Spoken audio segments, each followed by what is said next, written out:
Welcome to a world meticulously designed by greedy architects, where every law is a wall and every wall is just a hidden invitation. Entering number one, where we witness the copper-wired cage of a world that turned the simple human voice into a very profitable commodity. Meet Sarah, a ghost in the machinery, manually connecting lonely souls across a silent landscape, while her masters counted every single golden penny. The corporations own the very air you breathe, transforming every spoken word into a heavy tribute that dropped into their bottomless corporate pockets. Mike wanted to hear a familiar voice, but the monopoly demanded a financial sacrifice, turning a basic greeting into an expensive, unreachable luxury. Then from a cheap box of sugar-coated cereal, Mike pulled out a plastic toy, unknowingly holding the ultimate weapon against a billion-dollar empire. With one sharp blow, the whistle sang a perfect note, a magical frequency that whispered secret, illegal commands into the mechanical, arrogant heart. The machine, in its cold and calculated pride, believed Mike was a god, opening long-distance gates that were meant to remain locked forever. Suddenly, the miles were a joke. Mike and Ted talked for hours, their voices flying for free over the ruins of a broken monopoly. Two young rebels in a dark garage saw the magic whistle and realized that the world was just a fragile collection of exploitable systems. Millions of dollars evaporated as the gospel of the blue box spread, proving that a single cereal toy could bring global giants to knees. Sarah's wires grew cold. Her profession was dying because the magic was gone, replaced by the realization that the system was a sieve. The company didn't go digital for progress. They did it out of terror, trying to kill the music of whistles they couldn't control. It was never about the free calls. It was about the thrill of finding the crack in the wall and watching light pour in. The operators vanished into history, but the ghost of Mike's whistle still haunts every system that thinks it is too big to fail. Always remember, every Goliath has a pebble, and every system has a Captain Crunch. So, my friend, what is your magic frequency today? Moving to number two, where the state decided that moving your tired body through space was a taxable crime against their concrete kingdom. Sarah sat in her tiny isolated booth, a lonely gatekeeper of the asphalt, handing out paper chains that measured the price of freedom. The system realized the air was too free, so they decided to tax the very dust beneath your spinning, tired, and heavy wheels. Mike drove through the endless gray landscape, watching his hard-earned money vanish into the hungry mouth of the mandatory state-owned highway trap. But every iron cage has a hole, and for the road, it was the rest stop, a sanctuary where the exploited found solidarity. At a desolate rest stop, Mike met Ted, a perfect stranger traveling the opposite way, both weary of being milked like tired cattle. With a silent nod and a quick handoff, they exchanged tickets, a beautiful, illegal dance that transformed a long journey into a shortcut. In this world of rebel math, a 300-mile trip became 3 miles, proving that paper is far more flexible than the rigid law. Sarah stared at the ticket with growing suspicion, seeing a legal truth that her heart knew was a lie, yet the paper remained. Millions of dollars evaporated into the pockets of the people, as the simple act of sharing defeated the complex machinery of corporate greed. Authorities added watermarks and stationed guards at every stop, but they forgot you cannot police a secret whisper between two honest, desperate rebels. They tried to tax movement, but they accidentally created a community of thieves who realized that sharing was the ultimate weapon against authority. Eventually, the system went digital, replacing human eyes with cold lasers to ensure that no stranger could ever help another ever again. Sarah's booth became a ghost town, her profession erased not by progress, but by a world that could no longer tolerate being outsmarted. Today, those empty booths stand as monuments to a time when humans were more clever than the paper trails designed to trap them. Welcome to number three, where we find a world that viewed young men as nothing more than meat for the hungry, marching cannons.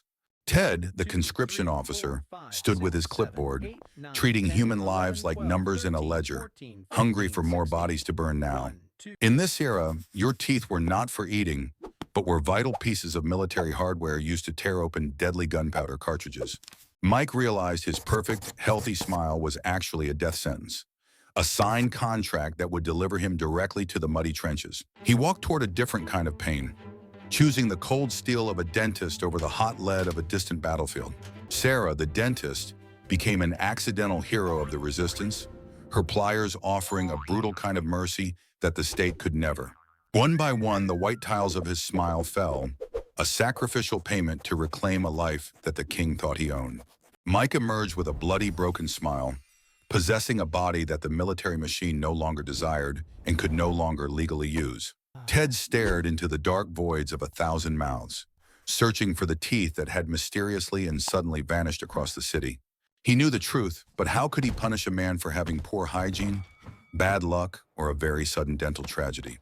The draft stalled as an entire generation of toothless rebels stood their ground, smiling defiantly at the frustrated, powerless men in high uniforms.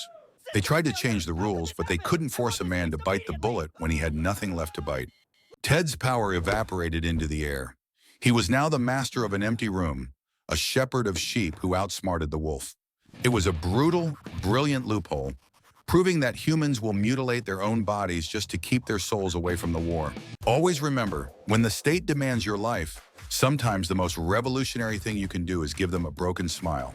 To live is to look for the crack in every wall and to find the light where the architects only wanted shadows.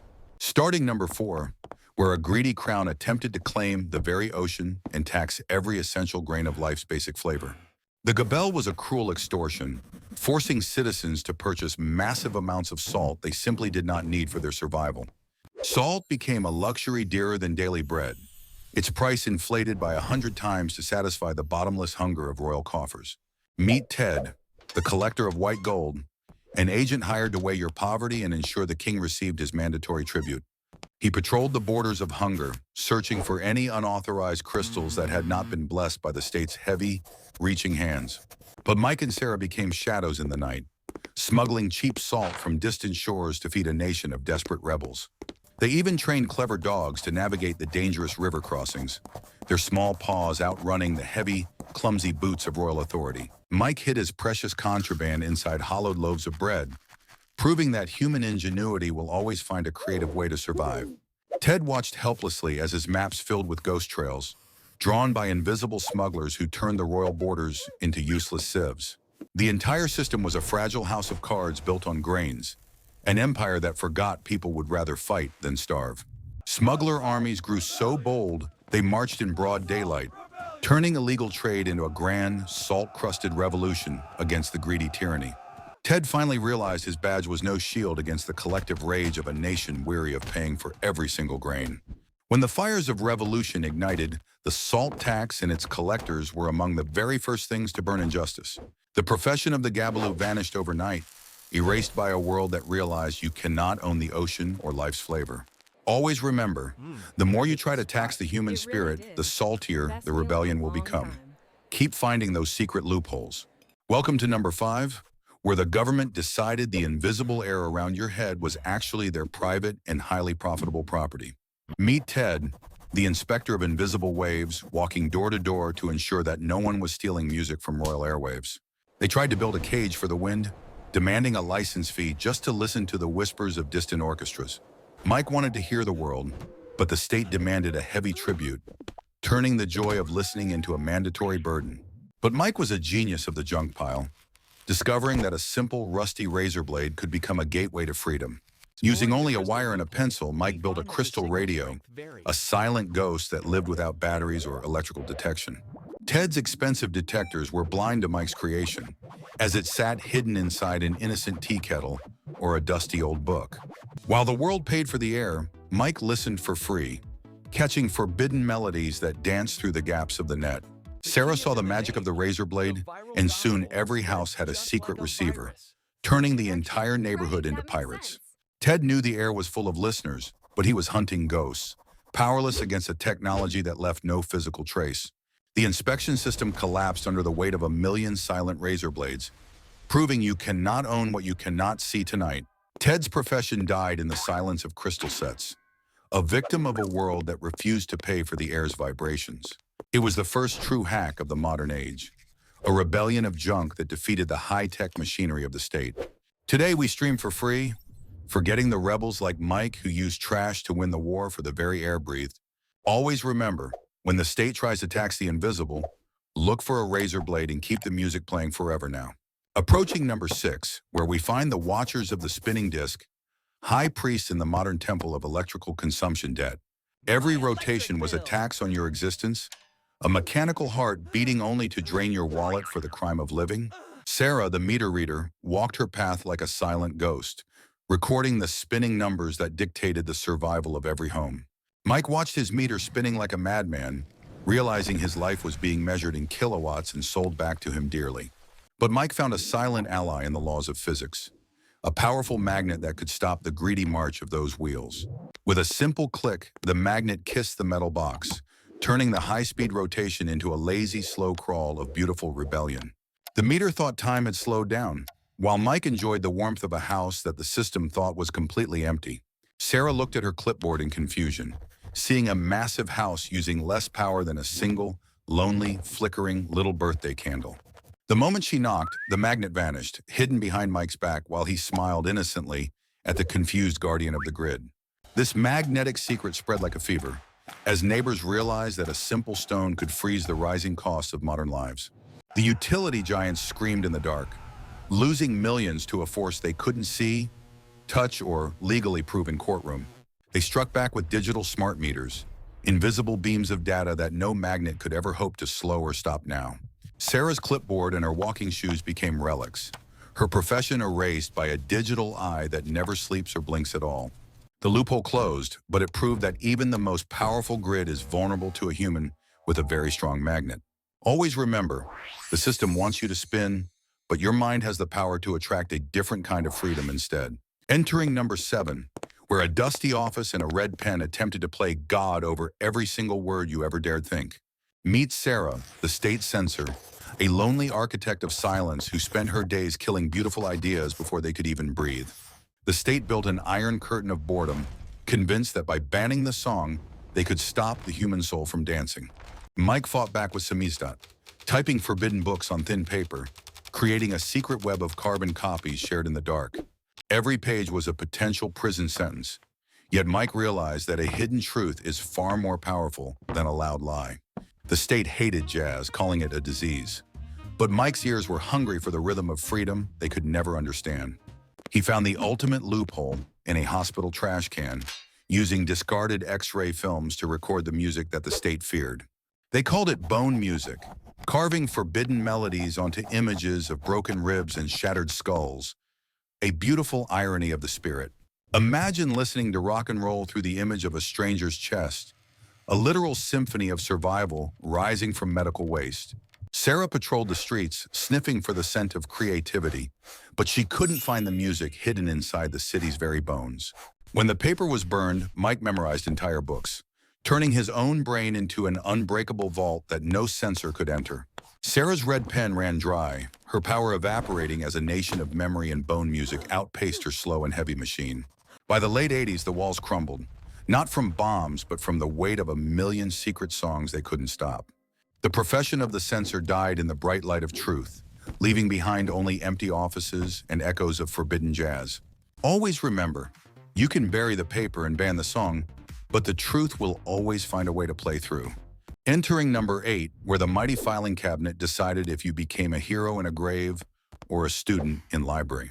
Ted sat like a bureaucratic god, shuffling paper lives while the hungry, distant drums of war beat outside his cold, silent office. The draft was a giant machine, demanding fresh bodies to fuel a fire that burned far away in a land Mike knew. Mike realized that a college degree was more than knowledge. It was a magical, life-saving shield made of pure, white, bureaucratic paper. He stayed in school for decades, collecting degrees like armor, proving that being a perpetual student was better than being a soldier. When books weren't enough, Mike found a doctor's note, claiming his flat feet were a national emergency for the looming military draft. Suddenly, every young man had a bad back or a mysterious cough, turning the draft office into a crowded and busy infirmary. Then came the philosophers, Mike holding a flower, claiming a soul too gentle for the heavy, violent weight of cold metal rifles. Ted was soon drowning in endless essays about peace and love, as the machinery of death was buried under a heavy ink. The system was a sieve, leaking lives through every academic and medical crack that the clever and the desperate could ever find. By 1973, the power evaporated, and Ted's job became as useless as a broken typewriter in a world choosing peace. The draft board clerk vanished, leaving behind empty drawers and the echoes of a generation that refused to be a war statistic. It was a victory of the pen over the sword, where simple paper loopholes saved the lives of those who refuse go. Always remember, when the state tries to write your ending, pick up a different pen and rewrite the whole story for yourself. Always look for the academic exit, because a loophole is just another word for the deep human will to stay alive. Entering number 9, where stone walls were built not to keep enemies out, but to keep the greedy, rich monopolies safely inside. In this medieval cage, you couldn't bake a bread or fix a shoe without the golden blessing of the almighty local guild. Meet Sarah, the guild inspector, a bouncer of the ancient world who guarded the gates against any form of unauthorized creative labor. The guild owned the fire, the flour, and the very air inside the city, turning every craftsman into a silent, obedient slave. Mike wanted to bake, but the inspector demanded a price he couldn't pay to join their exclusive and very expensive local club. Mike stared at the massive city walls, realizing that the inspector's iron hand only had power within the shadow of those stones. With one brave step, Mike moved his small oven just one tiny inch outside the city's official and very outdated legal line.